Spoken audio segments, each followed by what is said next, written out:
Le Niger, l'artère vitale du Mali. Cap sur Tombouctou, un lieu mythique et synonyme de mystère.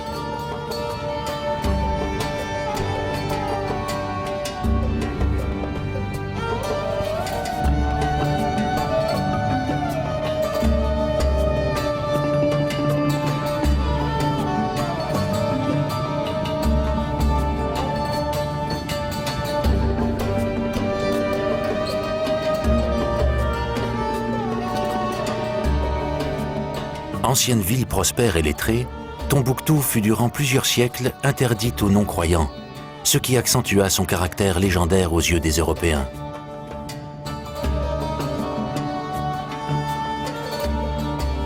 Autrefois, le fleuve coulait au pied de la florissante cité. Depuis que le bras du Niger s'est asséché, les routes sont les seules voies d'accès à Tombouctou.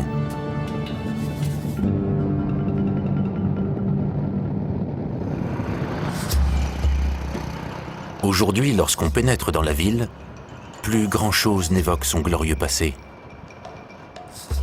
Ce n'est plus qu'une ville de 30 000 âmes à peine, posée à la frontière du désert.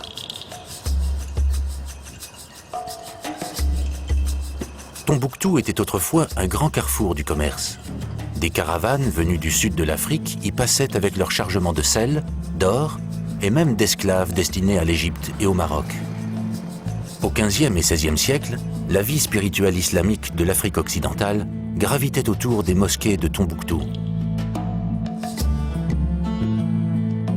Aujourd'hui, la ville tente de sortir de son isolement.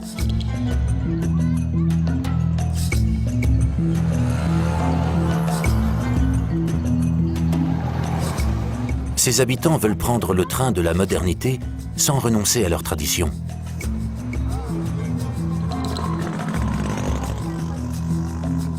Ici, des hommes et des femmes de culture, de coutumes et de langues différentes cohabitent pacifiquement. À Tombouctou, on pratique un islam modéré teinté d'une forte influence africaine.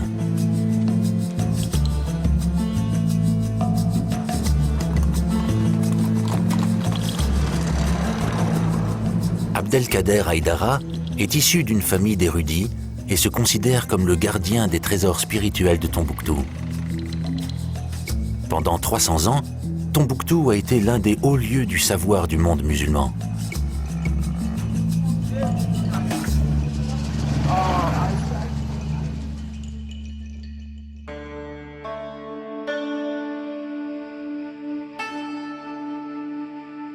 Des centaines de milliers de manuscrits, dont le plus ancien date du Xe siècle, sont encore conservés dans plus d'une trentaine de bibliothèques familiales.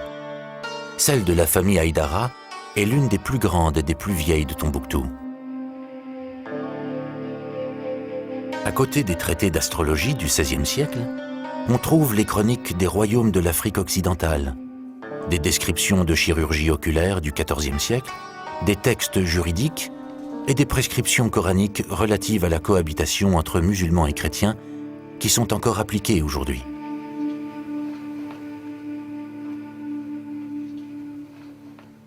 Il y a des manuscrits qui parlent de tolérance. Il y a des manuscrits qui parlent de résolution des conflits. Il y a tout ça. Il y a un manuscrit aussi de Cheikh Al-Bakkaï Al-Kunti. Le cheikh en question était le chef spirituel de Tombouctou. Dans ses chroniques judiciaires, il raconte l'histoire d'Heinrich Barth, un chercheur allemand spécialiste de l'Afrique. Barth arriva à Tombouctou en 1853, déguisé en arabe. Arrêté pour espionnage, il fut condamné à mort comme bon nombre de chercheurs européens avant lui. Mais le cheikh s'opposa à son exécution et le prit sous son aile, au nom du Coran. C'est-à-dire qu'il a donné les arguments du Coran, il a donné les arguments des prophètes, les paroles des prophètes, que c'est pas comme ça. Les musulmans et non-musulmans peuvent être ensemble dans la paix, travailler ensemble, il n'y a pas de problème. Ce n'est pas interdit dans l'islam.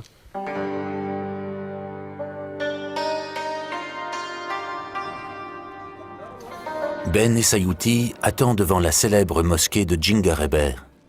Dans sa famille, on est imam de père en fils depuis des générations. Il s'inquiète pour la bibliothèque de sa famille, et a d'urgence besoin de l'aide d'Haïdara.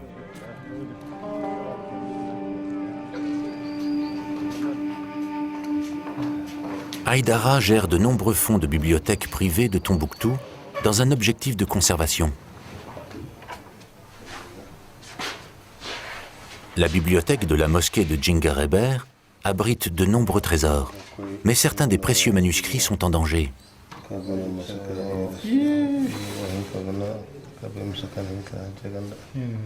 Le temps les ronge. Les termites, l'humidité et le sable sont des ennemis redoutables. Si ces manuscrits ne sont pas rapidement sauvés, c'est tout ce savoir et un pan de l'histoire de l'Afrique occidentale qui risque de disparaître à jamais.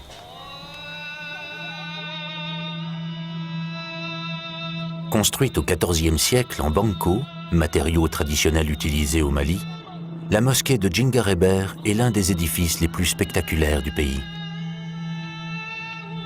Avec la mosquée de Sankoré et ses 150 écoles coraniques, elle constituait le centre d'érudition de l'Afrique occidentale au XVe et XVIe siècle. Des piliers massifs en terre crue soutiennent le toit de taille imposante.